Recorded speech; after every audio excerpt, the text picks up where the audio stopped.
Premièrement, les grands faits marquants de l'année 2019, livraison historique de 26 Rafale, le lancement, on vient de le voir, mais qui a pris toute l'année 2019 par étapes successives, dont l'une importante au Bourget, qui était la déclaration d'intention.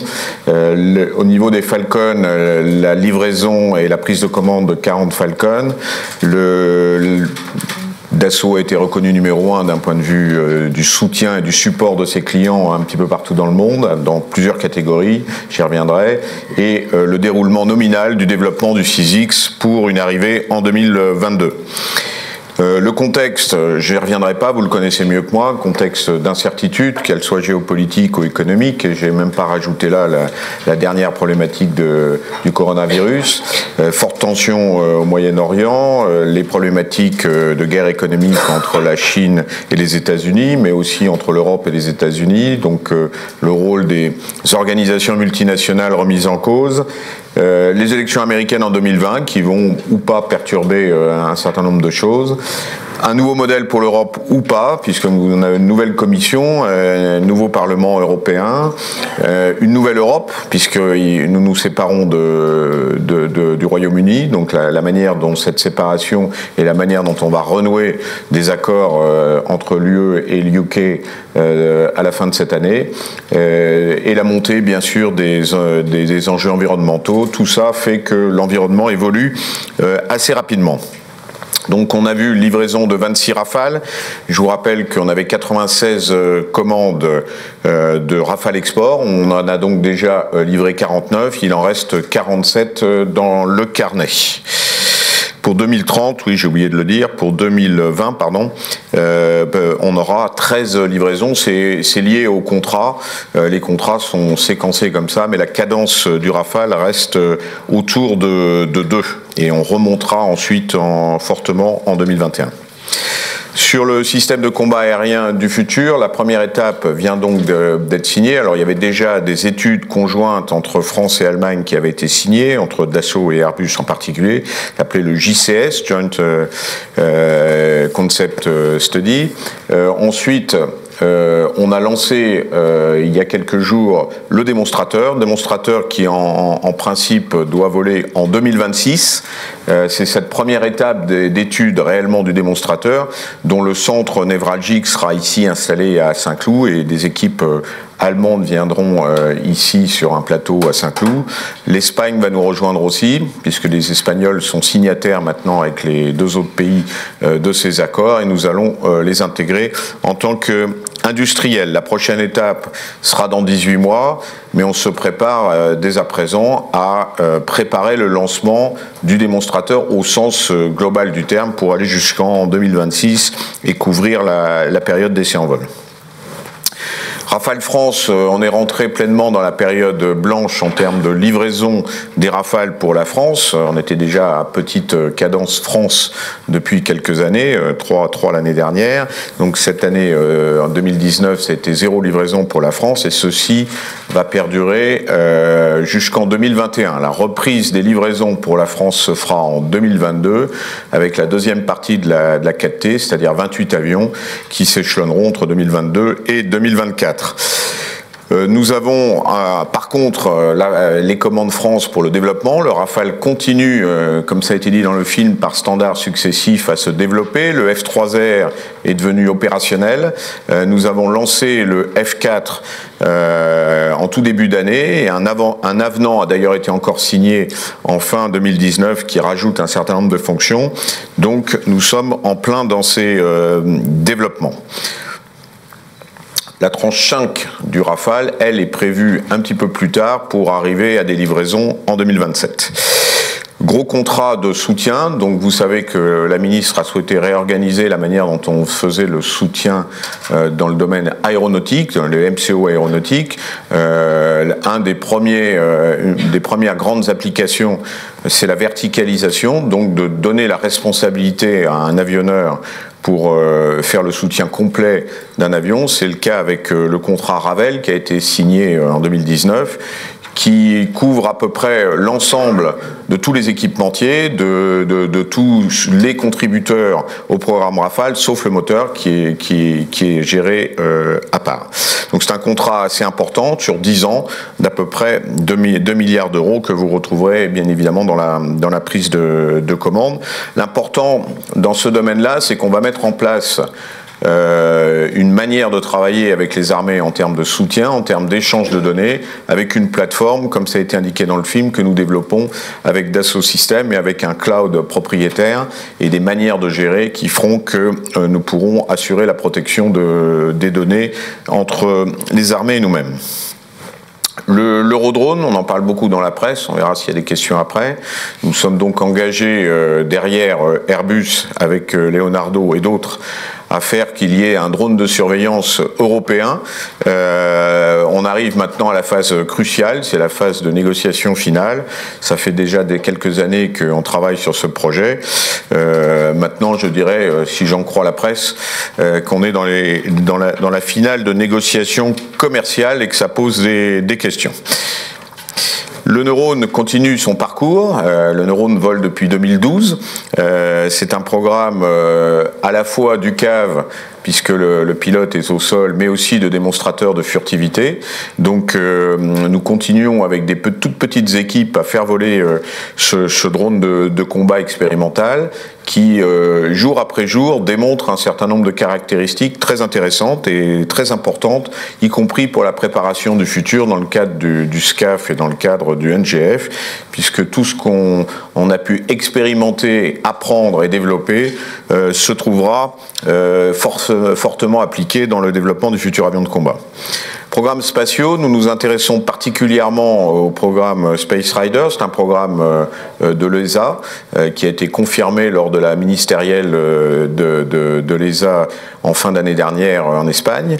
Dassault contribue derrière les Italiens à amener ses compétences dans ce domaine-là, avec la France qui participe, mais de manière très modeste. C'est l'Italie et d'autres pays en Europe qui sont très moteurs derrière l'ESA, mais nous pensons que la réutilisation d'un véhicule spatial en retour sur Terre est quelque chose de prometteur, à la fois pour le civil et peut-être un jour aussi pour le militaire. La patrouille maritime, la TL2, a été modernisée. La TL2, c'est l'avion de patrouille maritime, donc qui fait la chasse aux sous-marins et qui protège aussi nos propres sous-marins. Ce nouveau système a été développé et livré, a été fait d'ailleurs avec un PLM système que nous avons mis en place avec l'ensemble des acteurs du domaine et conjointement avec les outils de Dassault Systèmes. Donc Dassault Aviation est architecte, comme d'habitude. Thales fournit les radars et l'acoustique, et nous avons le cœur logiciel qui est fait par nos partenaires de Naval Group. Les Falcon multimissions qui prennent de l'importance. Le Japon qui a commandé son 6e avion. On a livré maintenant 4 Falcon 2000 de surveillance maritime aux Japonais. La France qui va se lancer dans un programme bientôt de Falcon 2000 de surveillance maritime. L'année 2020 va avoir des précisions sur ce programme et je l'espère le lancement avant la fin de l'année. Et en parallèle, comme ça a aussi déjà été dit, le programme Archange à partir de 3 8X et d'une charge de guerre électronique de Thales qui va remplacer les vénérables Transal Gabriel. Alors la commande a été passée avec 2 Falcon 8X et un 3e est optionnel et sera activé un petit peu plus tard. Sur le marché Falcon, un marché toujours très compétitif, donc dans cet environnement difficile, on a quand même réussi à prendre 40 commandes, on a livré 40 avions, donc on est en book-to-bill Falcon A1, ça maintient un carnet de commandes à 53 avions. Je dirais que nos efforts se font pour préparer la gamme future, le 6X dont on a parlé, je redirai un mot, et le futur Falcon que nous souhaitons annoncer cette année, mais pas encore aujourd'hui. On prévoit de livrer en 2020 40 avions comme en 2019. Juste une petite image sur la gamme. Donc sur le CISIC, tout se passe bien. Le moteur, d'abord, qu'on suit évidemment comme le lait sur le feu, compte tenu de l'expérience précédente. Nous avons des gens au Canada qui suivent cette adaptation d'un moteur existant à notre avion. Tout se passe bien, tout est à l'heure. Les premiers vols de ce moteur à bord d'un avion banc d'essai de chez Pratt & Whitney, un Boeing 747, se sont déroulés au tout début de cette année. Donc tout est nominal. Sur le reste, la production du premier avion a démarré. Vous avez pu voir dans le film premières images du fuselage et on va bientôt faire le montage des voilures. Le soutien, le support, on a étendu notre réseau de stations-service par l'acquisition d'Execujet, de Ruag et de TAG. Donc cette intégration est en cours. Ces stations-service nous appartiennent désormais, ce qui va nous permettre d'avoir une meilleure efficacité en lien direct avec le soutien de l'ensemble de nos avions. Ceci contribue aussi, et à côté de tous les services qu'on a mis en place et tous les efforts qu'on a fait dans le domaine du soutien depuis 2-3 ans, à avoir été reconnu par ces deux grands magazines que sont AIN et ProPilot comme numéro 1 en termes de soutien. Je pense que c'est un classement qui nous est très cher. On est non seulement premier au classement général, mais on est premier dans beaucoup de domaines, et donc c'est une reconnaissance forte de l'ensemble des travaux qui ont été faits par le soutien, et une reconnaissance en réalité de nos clients, ce qui fidélise encore un petit peu plus la famille Falcon derrière nos avions. Dans le cadre du plan de transformation, nous accélérons le numérique. Donc ce futur avion dont je ne vous parle pas, ce que je peux déjà vous dire, c'est qu'il est fait entièrement avec la nouvelle plateforme de Dassault Systèmes, la 3D Experience, qui est un outil très puissant et que nous développons. Nous serons le premier avion entièrement nouveau à se développer à partir de cette nouvelle plateforme.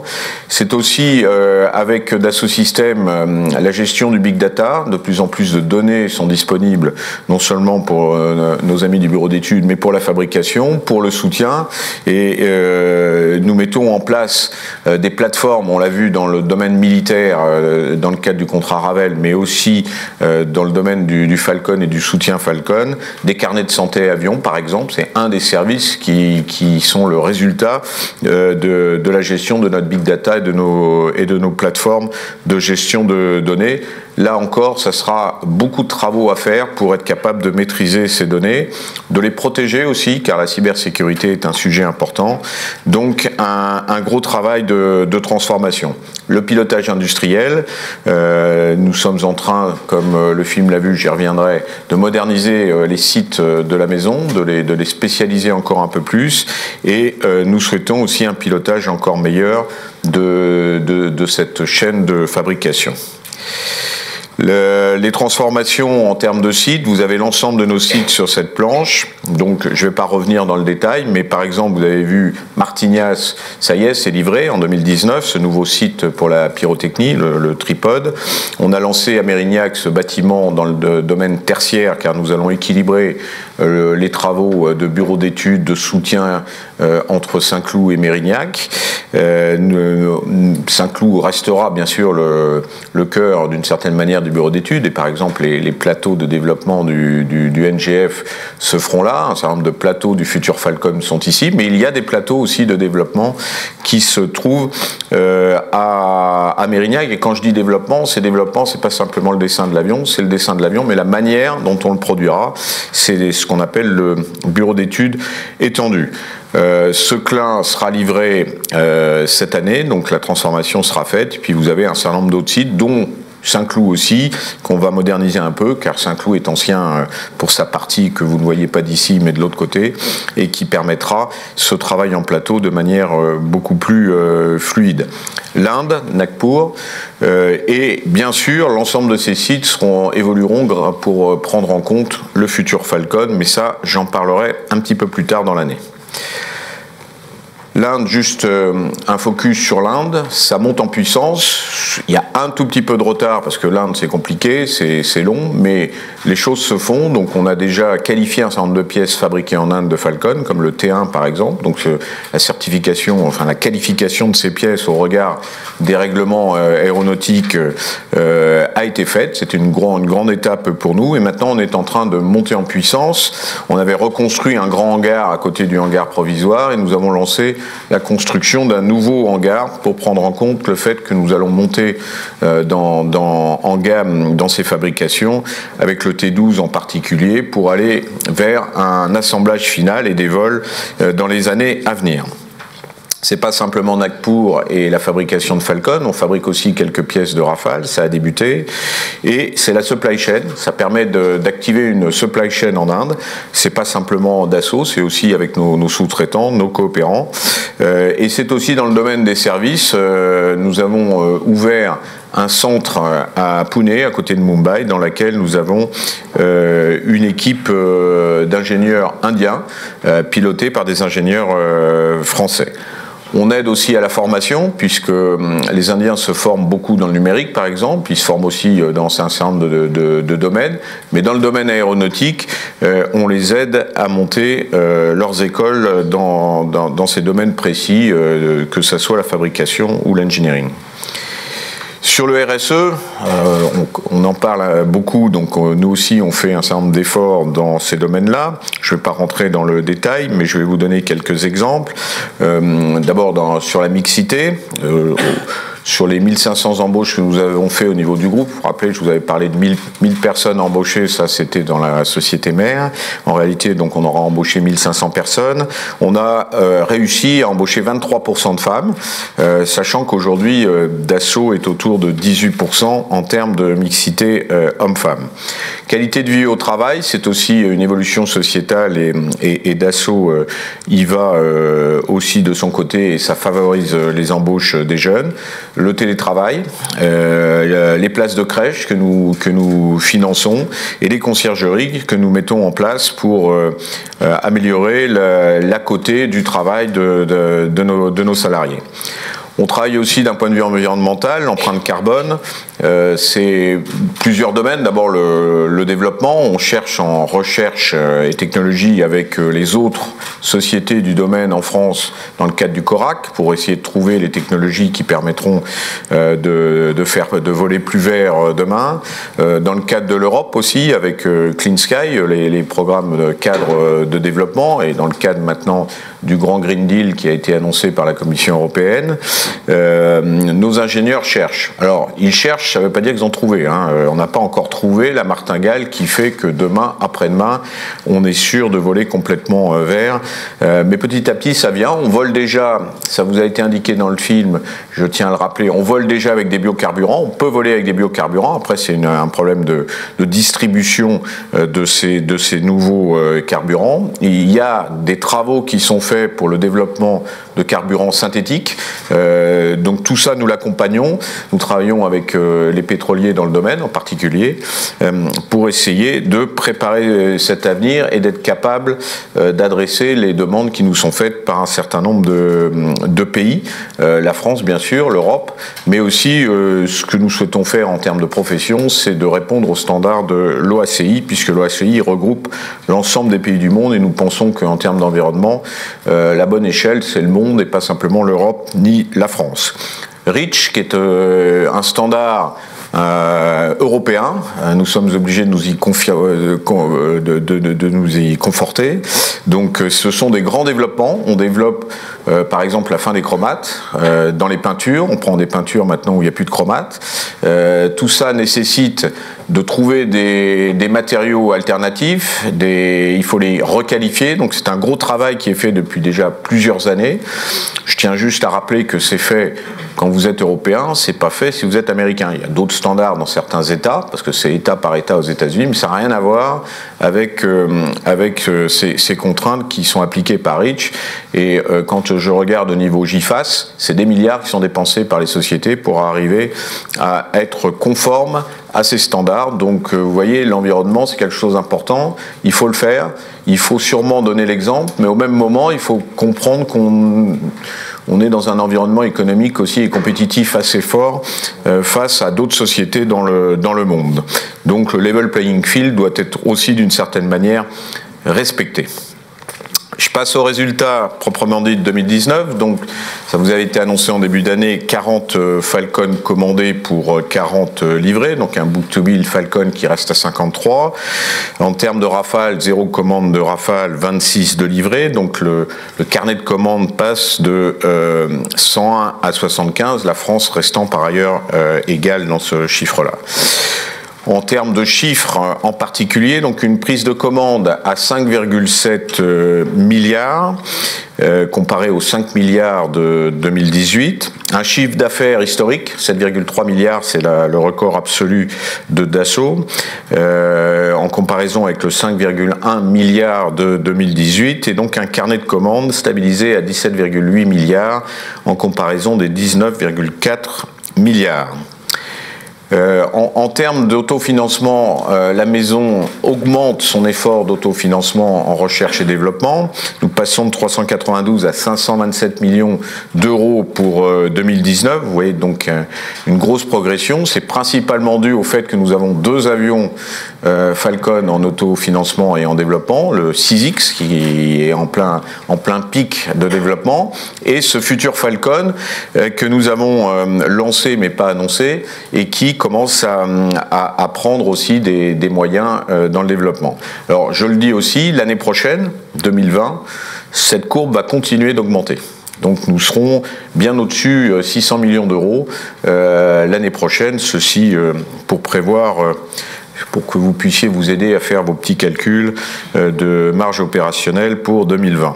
Et Thales contribue à Dassault, comme vous le savez. Donc Thales a publié ses résultats hier, tout à fait en ligne avec leurs prévisions. Et donc nous retirons de Thales notre participation dans Thales le 7,6% de résultats nets que Thales a affiché hier. Et vous verrez combien ça fait en termes de valeur absolue. Je rappelle que Thales a totalement aussi intégré Gemalto en 2019. Trésorerie disponible, donc nous passons de 5,2 milliards à 4,6 milliards, principalement dû au BFR qui augmente pour faire les Rafales et les Falcon.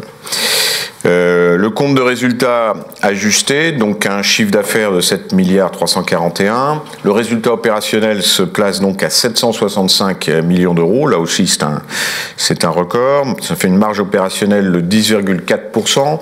Alors, elle paraît en retrait par rapport à 2018, mais dans le 13,2%, vous avez l'indemnisation Safran qui nous avait été donnée l'année dernière, qui compte à peu près pour 4 points. Et donc, il faut comparer le 10,4 avec 9,2, donc c'est bien une progression de la marge opérationnelle, toutes choses étant égales par ailleurs. Résultat financier affiché à 52 millions d'euros. Donc l'équivalence Thales dont je vous parlais qui donne 351 millions d'euros, des impôts à 250 millions d'euros, ce qui fait un résultat net de 824 millions d'euros, soit une marge nette de 11,1%, là aussi en nette progression si je ramène le 13,4 au chiffre sans la partie indemnisation de Safran. Donc ça fait un résultat par action de 97,9 euros en progression par rapport à 2018. Dividende à 212 millions d'euros en progression par rapport à 2018. On a gardé le payout à 26%, ce qui fait un dividende par action de 25,4 euros. Je tiens à rappeler que au niveau de la société mère, nous distribuons de la participation et de l'intéressement qui se situe à 187 millions d'euros et que, je le redis depuis 2 ans, nous payons 210 millions d'euros d'impôts en France. Donc vous voyez à peu près comment les bénéfices de la société sont distribués. Le reste, c'est la société qui le garde. Voilà, perspective et stratégie 2020, je vous laisse le lire. L'important, c'est la guidance. Donc une guidance à 40 Falcon et à 13 Rafale. Donc forcément un chiffre d'affaires qui sera en baisse, une augmentation de l'autofinancement. Voilà à peu près l'occupation. Pour nous, l'important, c'est le développement des 2 Falcon. C'est la mise sur les rails du SCAF, donc le travail en plateau, la poursuite des livraisons Rafale et Falcon. Bien sûr, on a besoin de trouver des nouveaux Rafale Export, donc la prospection du Rafale à l'exportation se poursuit. Voilà ce que je voulais vous dire en termes de grandes lignes et je suis prêt à répondre à vos questions.